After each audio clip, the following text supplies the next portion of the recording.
Senhores telespectadores, o programa de hoje é sobre uma das regiões mais interessantes do ponto de vista histórico, mas também menos conhecidas do nosso país. É sobre o Concelho de Benavente.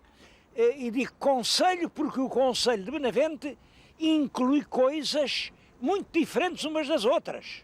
Aqui em Benavente há culturas diferentes, histórias diferentes, ambições diferentes. É um concelho feito um bocado à força pelo Mouzinho da Silveira e tem sido um palco de constantes contradições políticas. Foi por isso mesmo que eu vim a Benavente. Acho que para falar de história e para entender estes novelos da história e estes imbróglios da política, não há cenário como o de Benavente. Estou a falar-lhes aqui ao pé de um rio, é um rio carregado de história. Parece um rio grande, não se iludam, é um rio importante, mas não é dos grandes rios portugueses. Este é o Sorraia. Sorraia já quer dizer o rio Sor, o Sor, que passa na Ponte Sor, mas nasce lá adiante, na Serra de Porto Alegre, portanto, atravessa quase todo o país.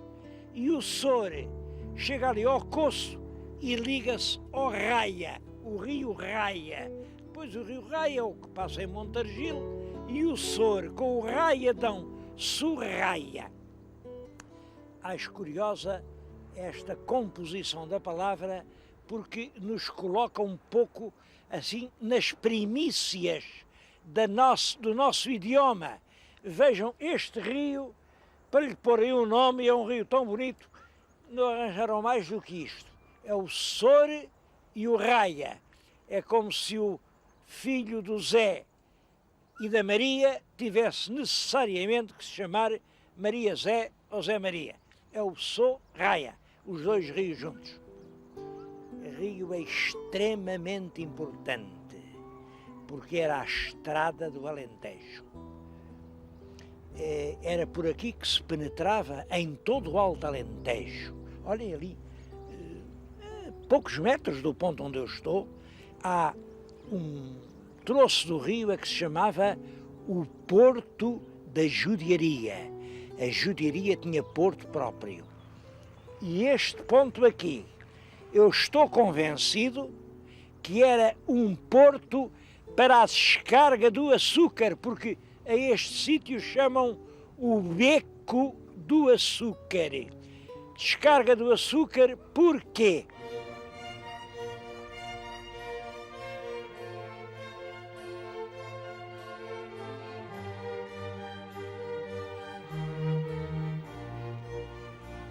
O rei Dom Manuel protegeu muito a vila. Olha, é o Dom Manuel quem manda fazer este pelourinho. Reparem que é um pelourinho muito bonito, com esta coluna torça por aí acima.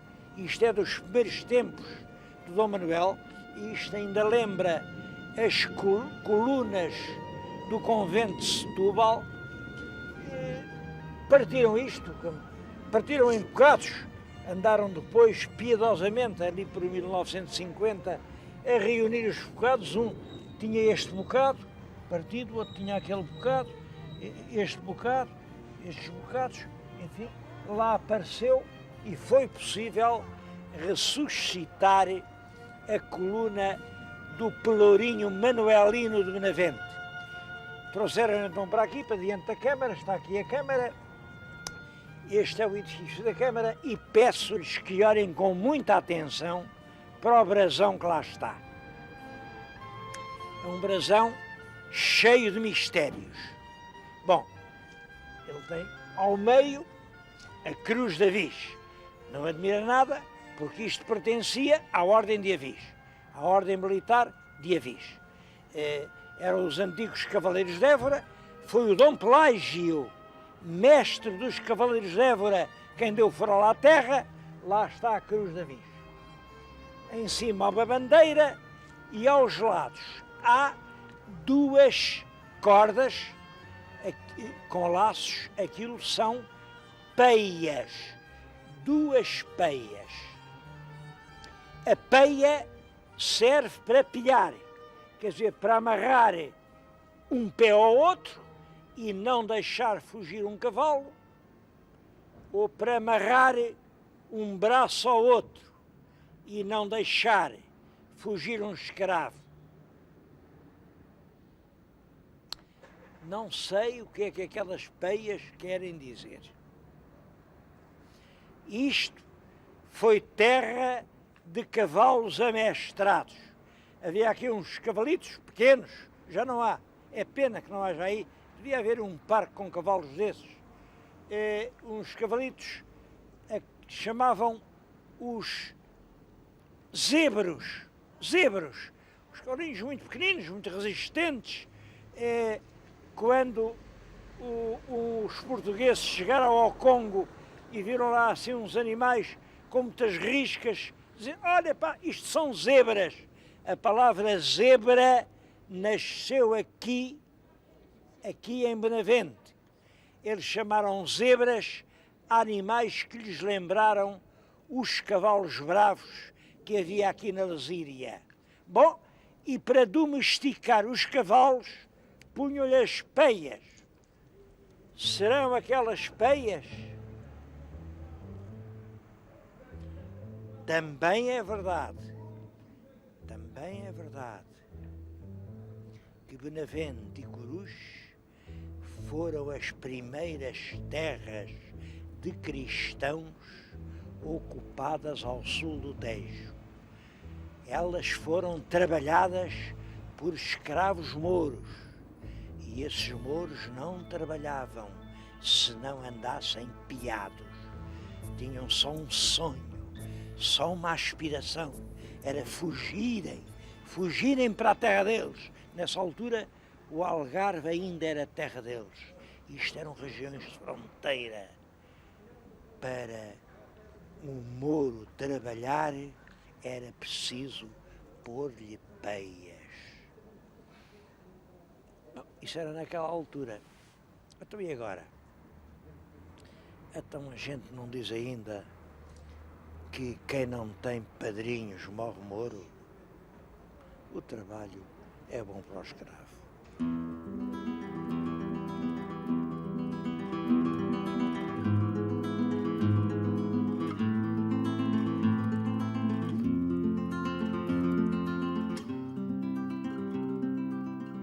A ocupação cristã para o sul do Tejo começa aqui nesta região, que é uma região,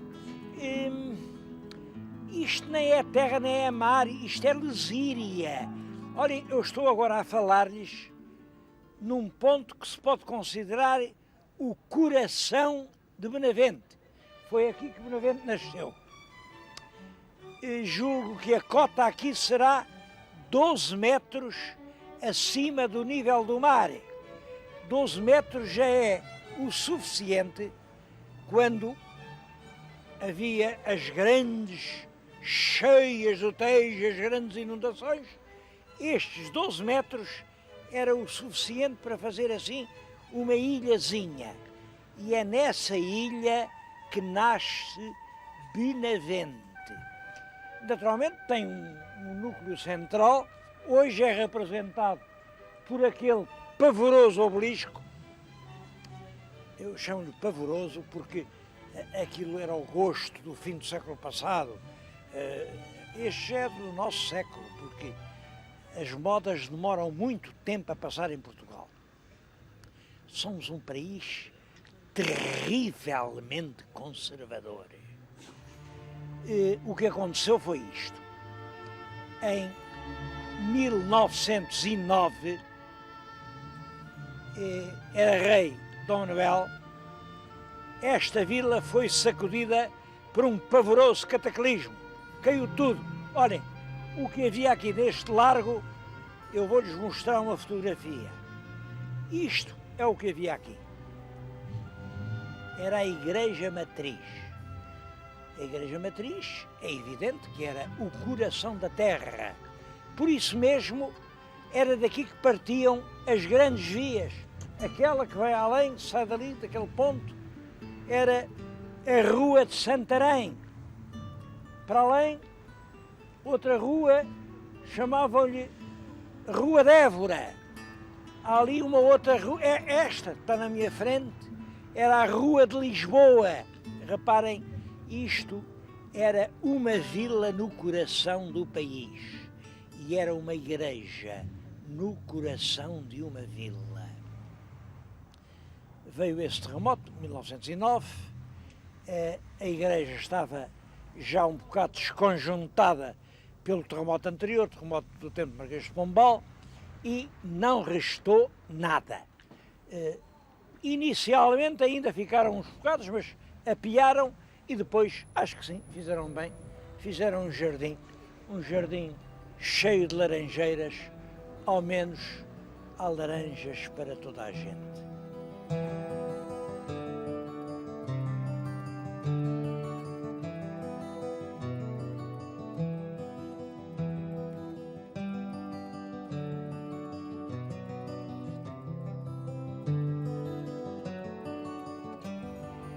Depois desse terremoto de 1909, os moradores resolveram apiar o que restava da igreja, que realmente já não tinha conserto, mas pegaram nas imagens, as imagens partidas, escravradas, mas muitas das quais ainda tinham algum valor, e fizeram isto.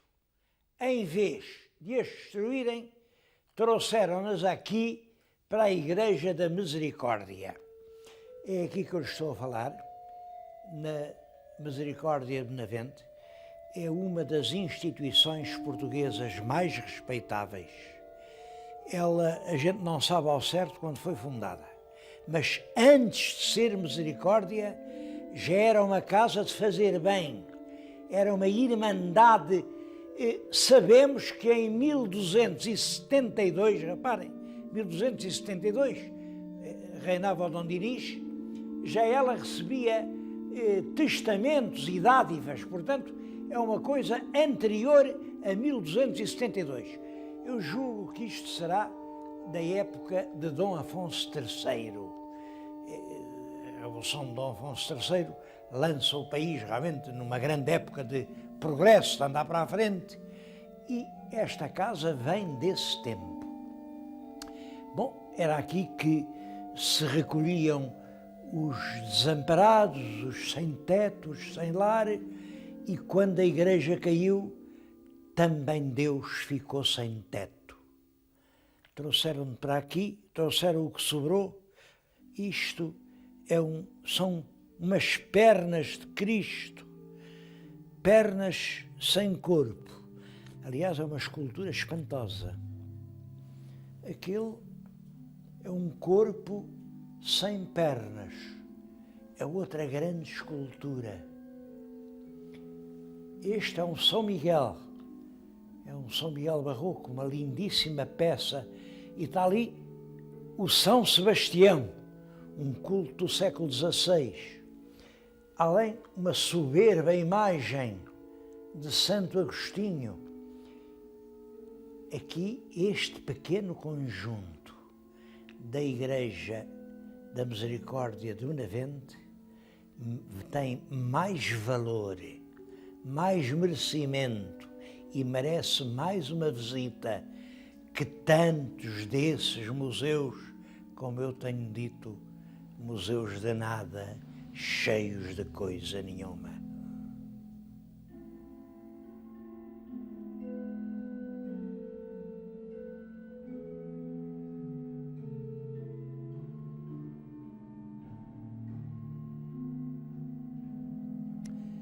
Um outro monumento que merece uma visita aqui em Benavente é o convento de, ali diz, Jericó. Eu vou dizer Janicó. Porquê? Há as duas maneiras. Janicó é como dizem todos os documentos antigos, mas Janicó, em português não quer dizer nada, Janicó. Janicó. Então o povo, a palavra mais parecida que encontrou foi Jericó. Todos sabem o que é Jericó. Uma cidade que fica perto de Jerusalém, uma cidade na Palestina, que quando veio José com o seu exército, quis conquistá-la, mas ela tinha umas fortes muralhas. Então, o José manda tocar as trombetas e deu 7, 7 voltas às muralhas de Jericó a tocar as trombetas. Até que, à 7ª volta, as pedras ruíram umas sobre as outras e as muralhas caíram e a cidade entregou-se indefesa. Essa história das trombetas de Jericó, eu acho que era profética. Agora é mais com as trombetas que com os canhões que se conquistam as cidades. Vejam lá se isso das trombetas não é realmente o anúncio do poder que viriam a ter os média para governar o mundo. Bom, o convento foi construído pelo infante Dom Luís. O Dom Luís era filho do rei Dom Manuel e era aqui o senhor da terra, porque ele era duque de Beja. E como duque de Beja, era senhor destas terras todas. Mandou fazer aqui um convento. O convento ruiu, ficou por terra, feito em pedaços. Ainda hoje se vê, quando foi o mega sismo de 1909, mas mantém-se o culto do São Baco. É um mártir do cristianismo, um mártir dos primeiros tempos do cristianismo, que ainda hoje cura das sezões. Vejam-me aquelas lâmpadas todas acesas. Vejam-me aqueles retratinhos todos. Tudo aquilo foi gente que ele curou.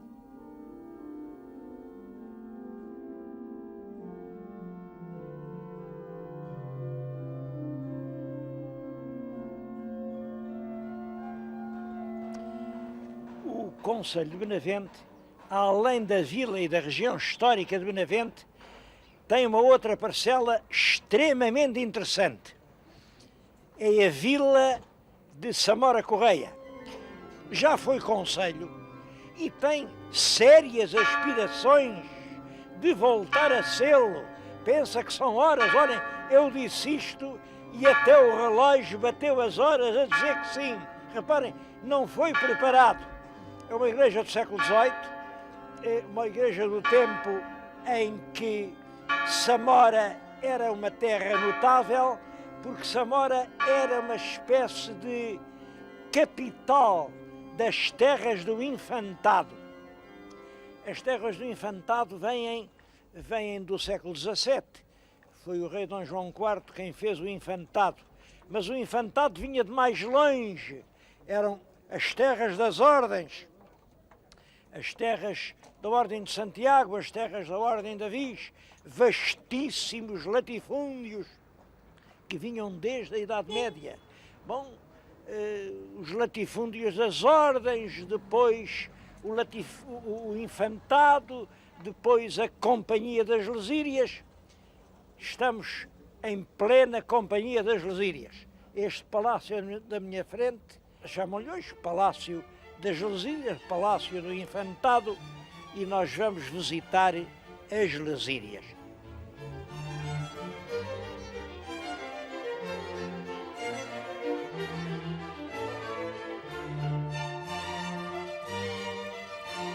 A Companhia das Lesírias tem hoje uma função muito importante sob vários aspectos. Bom, a primeira é logo esta. Estamos numa região onde finalmente a agricultura não dá prejuízo. A Companhia das Lesírias é uma companhia do Estado e todos os anos isto dá lucro, dá uma grande quantidade de dinheiro que o Estado recebe. É alegre, é consolador para mim saber que a agricultura não é sempre uma ruína. Não, aqui a agricultura dá resultado. Segundo, a agricultura aqui sustenta a paisagem. É por causa da Companhia das Lesírias que foi criada uma área de proteção à reserva natural do Tejo, e é por isso que a cidade não destruiu a paisagem. Em todo caso, queria-lhes contar a forma como a companhia nasceu, que é uma forma... Bem, apesar de tudo, a história deve sempre ser lembrada, mesmo quando é uma história triste. Depois da Revolução Liberal, a Revolução Liberal, como sabem, implanta-se com uma guerra civil, uma guerra que vai dos anos de 1832 a 34, ficou tudo escalavrado, ficámos sem uma indústria, sem uma armada, sem um comércio, sem uma estrada, sem uma lavoura, nada. O país estava realmente a morrer de fome. Quando triunfa finalmente o liberalismo, quando o Dom Miguel vai para o exílio e o país vê-se com dificuldades terríveis. Não havia sequer maneira de pagar os ordenados dos funcionários. Há uma carta da Rainha, a Rainha Dona Maria II, é uma carta de julho de 1835. É uma carta para o Palmela, que era o Presidente do Ministério, a dizer: meu caro Palmela, olhe, falei hoje com o Porto Covo, ele diz que não tem dinheiro nenhum. Também chamei aqui o Conde Farrobo e pedi-lhe algum dinheiro emprestado, até lhe prometi que o fazia Ministro da Fazenda. O Ministro da Fazenda era Ministro das Finanças. Imaginem a que miséria tínhamos chegado. Para o homem emprestar dinheiro, a Rainha até o fazia Ministro. Ele mesmo assim diz que não tinha dinheiro nenhum. A Rainha conclui: só Deus nos pode valer. Bom, não foi Deus que valeu, não foi, mas foram as Lesírias, porque as Lesírias eram consideradas as mais ricas terras do país, isto é o Nateiro. Bom, e nessa altura as Lesírias, isto eram 50 mil hectares. Os ricaços com o farrobo à frente, fizeram um grupo e disseram à Rainha: sim senhor, a gente dá 2.000 contos, mas o governo entrega-nos as Lesírias. Isto politicamente não era possível, porque o governo tinha feito uma lei a dizer: as propriedades nacionais vão ser vendidas em pequenos pedaços, porque é do interesse da política, da sociedade e da moral que haja o maior número de proprietários possíveis. Portanto, isto, 50 mil hectares, isto dava para mais de 1.000 proprietários à vontade. Porque é que se ia vender a um? Portanto, fizeram uma lei. Tem que se vender em pequenos pedaços. Mas agora vinham os senhores que tinham dinheiro e diziam: a gente sabe que o governo está com a corda na garganta e a gente tem aqui os bolsos cheios de dinheiro, mas só dá se nos venderem tudo em conjunto. Bom, a Rainha estava realmente aflita, fez uma lei e disse: sim senhor, pronto, vendemos tudo ao senhor Conde Farrobo e lá aos seus amigos. E a Rainha teve que entregar os 50 mil hectares de Lesírias ao grupo de argentários que estavam por detrás do liberalismo português. Eu acho tudo isso realmente triste. Claro, criou-se uma companhia, a Companhia das Lesírias, foi andando, foi vendendo, isto tinha nessa altura 50 mil hectares, agora tem 20 mil, venderam um bocado mais para lá, um bocado mais para o norte, um bocado mais para o sul. Hoje ainda tem 20 mil hectares, mas hoje é uma unidade modelar.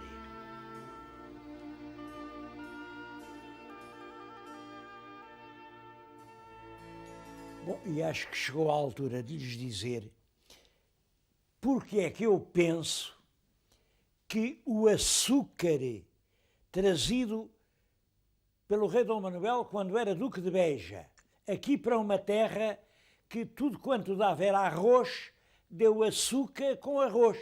Isto é uma espécie de reivindicar para aqui a invenção do arroz doce. A verdade é que a sobremesa por excelência aqui é realmente o arroz doce. Mais, aqui não convidam para um copo de água, não. Olha, vá lá à minha casa comer um arroz doce. Acho engraçado estar aqui a reivindicar para Benavente este título bonito, Capital do Arroz Doce. Queria falar-lhes de arroz, queria dizer-lhes que aqui a região é ainda uma grande produtora de arroz. Só a Companhia das Lesírias produz 8 milhões de quilos de arroz em cada ano. 8 milhões de quilos, praticamente 1 quilo por português. E sobre isso, queria dizer ao meu telespectador algo que me parece muito importante. Há no mundo 2 tipos de arroz. O arroz agulha é o arroz asiático. O arroz que os chineses comem. Bom, e também se dá cá, claro. Há arroz agulha em meia Europa. Este arroz carolino, este arroz assim redondo, pequenino, afável, amistoso, este é o arroz português.